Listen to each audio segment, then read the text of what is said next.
Tibetan Buddhism is a religion with a rich culture that emerged from a wide range of practices, which include the complete scope of the Buddhist teachings from the Hinayana, Mahayana and Vajrayana levels.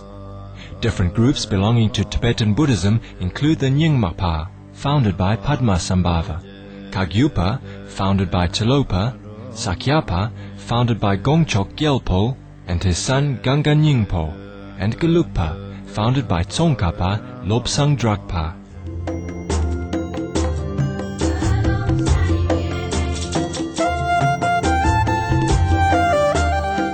The teachings of Tibetan Buddhism puts a focus on the awareness of death and the ephemeral nature of life, leading to diligence in meditation and spiritual practice. Mandalas, prayer flags and Tanga paintings are visual imagery used as reminders for practitioners on the path.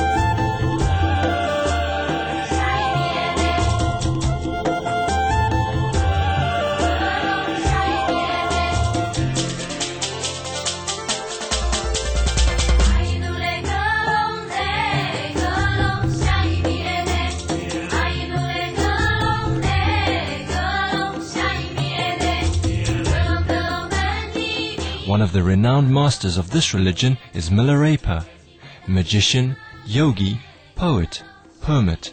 Many names have been attributed to this most famous figure of Tibet's history. This Himalayan saint lived from 1052 to 1135, and his story of personal redemption has continued to be an inspiration to many generations.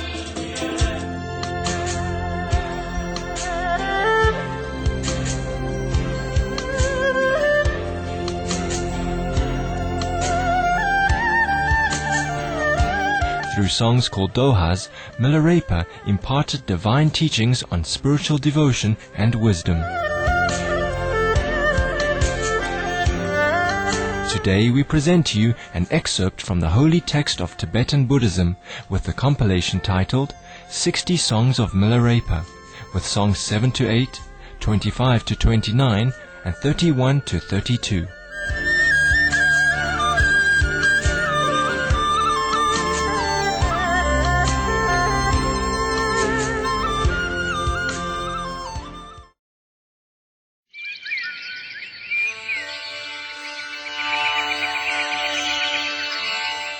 Milarepa once said to Shindomo, his patroness, "But if you have a precious human body and have been born at a time and place in which the Buddhist religion prevails, it is very foolish indeed not to practice the Dharma." Milarepa thus sang: At the feet of the translator Marpa, I prostrate myself and sing to you, my faithful patrons. How stupid it is to sin with recklessness while the pure Dharma spreads all about you. How foolish to spend your lifetime without meaning, when a precious human body is so rare a gift. How ridiculous to cling to prison-like cities and remain there. How laughable to fight and quarrel with your wives and relatives who do but visit you. How senseless to cherish sweet and tender words which are but empty echoes in a dream. How silly to disregard one's life by fighting foes who are but frail flowers. How foolish it is when dying to torment oneself with thoughts of family, which bind one to Maya's mansion. How stupid to stint on property and money, which are a debt on loan from others. How ridiculous it is to beautify and deck the body, which is a vessel full of filth. How silly to strain each nerve for wealth and goods, and neglect the nectar of the inner teachings. In a crowd of fools, the clear and sensible should practice the Dharma, as do I.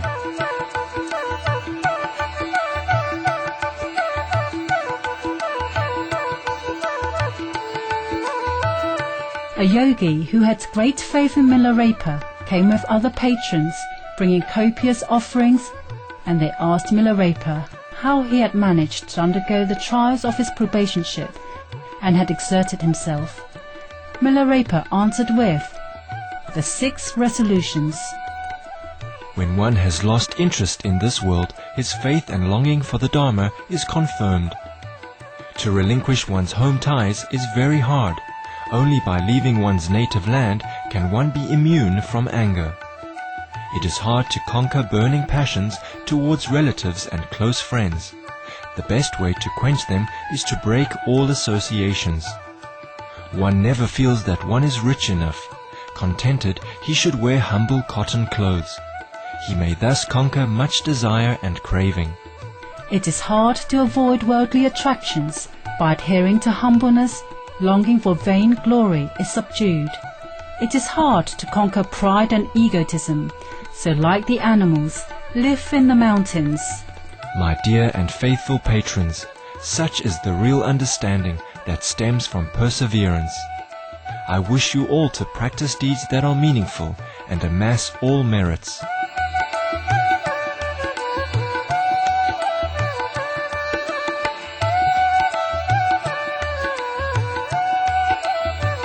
Milarepa said to his faithful patroness Shindormo, "My dear patroness, except for advanced Dharma practitioners, the pains of birth, decay, illness and death descend upon everyone. It is good to think about and fear them, because this enables one to practice the Dharma when death is approaching." Whereupon he sang, In the river of birth, decay, illness and death, we worldly beings are submerged. Who can escape these pains on earth? We drift on with the tide. Amidst waves of misery and darkness we flow on and on. Seldom in samsara can one find joy.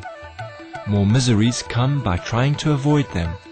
Through pursuing pleasures, one's sins increase. To be free from pain, wrong deeds should be shunned. When death draws near, the wise always practice Dharma.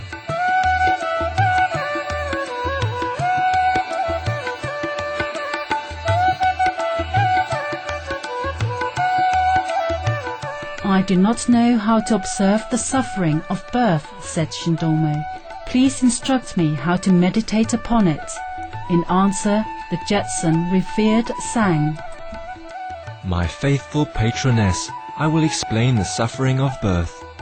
The wanderer in the Bardo plain is the alaya consciousness. Driven by lust and hatred, it enters a mother's womb. Therein it feels like a fish in a rock's crevice caught. Sleeping in blood and yellow fluid, it is pillowed in discharges. Crammed in filth, it suffers pain. A bad body from a bad karma is born. Though remembering past lives, it cannot say a single word. Now scorched by heat, now frozen by the cold, in 9 months it emerges from the womb in pain excruciating, as if pulled out, gripped by pliers. When from the womb its head is squeezed, the pain is like being thrown into a bramble pit. The tiny body on the mother's lap feels like a sparrow grappled by a hawk. When from the baby's tender body the blood and filth are being cleansed, the pain is like being flayed alive. When the umbilical cord is cut, it feels as though the spine was severed. When wrapped in the cradle, it feels bound by chains, imprisoned in a dungeon. He who realizes not the truth of no arising never can escape from the dread pangs of birth. There is no time to postpone devotion. When one dies, one's greatest need is the divine Dharma. You should then exert yourself to practice Buddha's teaching.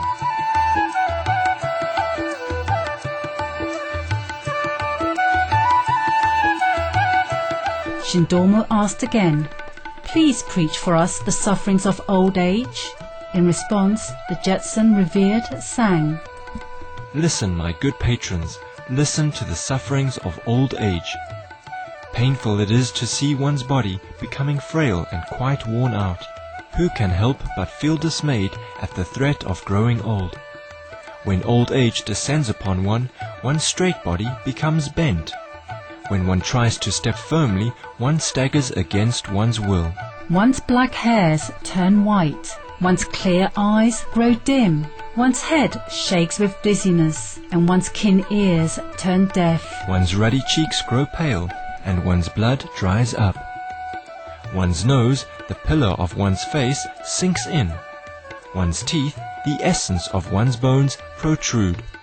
Losing control of tongue, one stammers. On the approach of death, one's anguish and debts grow. One gathers food and friends, but one cannot keep them. Try not to suffer, one only suffers more. When one tells the truth to people, seldom is one believed. The sons and nephews one has raised and cherished often become one's foes. One gives away one's savings but wins no gratitude. Unless you realize the truth of non-decay, you will suffer misery in old age. He who when old neglects the Dharma should know that he is bound by karma. It is good to practice the divine Dharma while you can still breathe. Shindomo then said, "What you have just told us is very true. I have experienced these things myself. Now please preach for us the sufferings of sickness." In reply, Milarepa sang, Dear patrons, you who know grief and sorrow, listen to the miseries of sickness. This frail body is subject e'er to sickness, so that one suffers excruciating pain. The illness of prana, mind, gall and phlegm constantly invade this frail human body, causing its blood and matter to be heated. The organs are thus gripped by pain. In a safe and easy bed, the sick man feels no comfort, but turns and tosses, groaning in lament. Through the karma of past meanness, though with best of food you feed him, he vomits all that he can take. When you lay him in the cool, he still feels hot and burning. When you wrap him in warm cloth, he feels cold as though soaked in sleet. Though friends and kinsmen gather round, none can relieve or share his pains. Though warlocks and physicians are proficient, they cannot help cases caused by ripening karma. He who has not realized the truth of no illness, much suffering must undergo. Since we know not when sickness will strike, it is wise to practice holy Dharma, the sure conqueror of illness.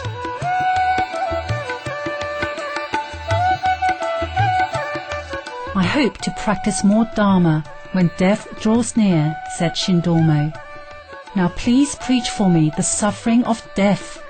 In answer, Milarepa sang, Listen, my disheartened patroness, like the pain of repaying compound debts, one must undergo the suffering of death. Yama's guards catch and carry one when the time of death arrives. The rich man cannot buy it off with money. With his sword the hero cannot conquer it, nor can the clever woman outwit it by a trick. Even the learned scholar cannot postpone it with his eloquence. Here the unlucky cannot make appeal, nor can a brave man here display his valor. When all the nadis converge in the body, one is crushed as if between two mountains. All vision and sensation become dim. When Bon priests and diviners become useless, the trusted physician yields to his despair. None can communicate with the dying man. Protecting guards and devas vanish into naught. Though the breath has not completely stopped, one can all but smell the stale odor of dead flesh. Like a lump of coal in chilly ashes, one approaches to the brink of death. When dying, some still count the dates and stars. Others cry and shout and groan. Some think of worldly goods. Some that their hard-earned wealth will be enjoyed by others. However deep one's love or great one's sympathy, he can but depart and journey on alone. His good friend and consort can only leave him there. In a bundle his beloved body will be folded and carried off, then thrown in water, burned in fire, or simply cast off in a desolate land. Faithful patrons, what in the end can we retain? Must we sit idly by and let all things go? When your breath stops tomorrow, no wealth on earth can help you. Why then should one be mean? Kind kinsmen circle round the bed of the dying, but none can help him for a moment. Knowing that all must be left behind, one realizes that all great love and attachment must be futile. When that final moment comes, only holy Dharma helps. You should strive, dear patroness, for a readiness to die. Be certain and ready, and when the time comes, you will have no fear and no regret.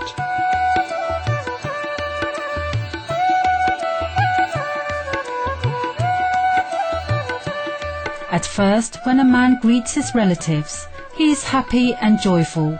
With enthusiasm, he serves, entertains, and talks to them. They may reciprocate. In the end, they cause anger, craving, and bitterness. They are a fountain of regret and unhappiness. With this in mind, I renounce pleasant and sociable friends. For kinsmen and neighbors, I have no appetite. Wealth at first leads to self-enjoyment, making other people envious. However much one has, one never feels it is enough, until one is bound by the miser's demon. Hard it is then to spend it on virtuous deeds. Wealth provokes enemies and stirs up ghosts. One works hard to gather riches which others will spend.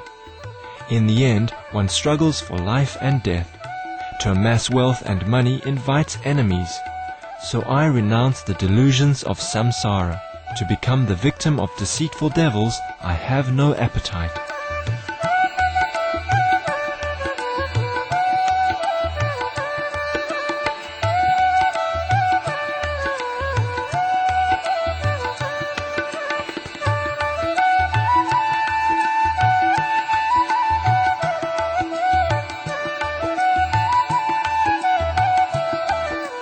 We thank you for your presence today for Between Master and Disciples.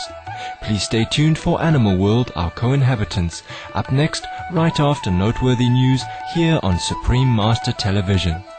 May your days be graced with love, blessings, and bliss from heaven.